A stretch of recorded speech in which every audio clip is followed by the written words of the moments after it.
12મા આંતરરાષ્ટ્રીય યોગ દિવસ નિમિત્તે દેશભરમાં યોગમય વાતાવરણ જોવા મળ્યું.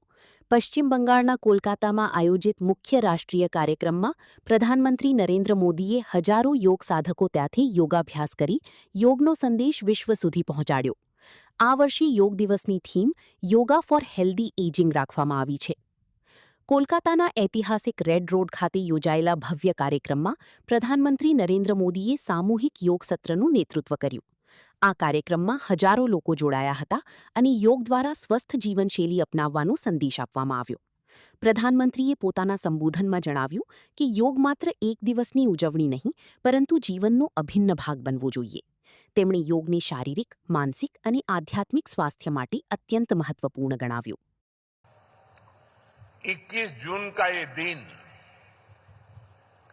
पृथ्वी के कुछ भूभाग पर साल में सबसे लंबी अवधि का दिन होता है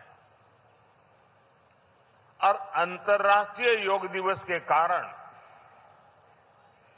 21 जून का ये दिन विश्व के सबसे बड़े सामूहिक उत्सव का दिन भी बन गया है. विश्व के अलग अलग हिस्सों से योग की एक से एक अद्भुत तस्वीरें आ रही हैं.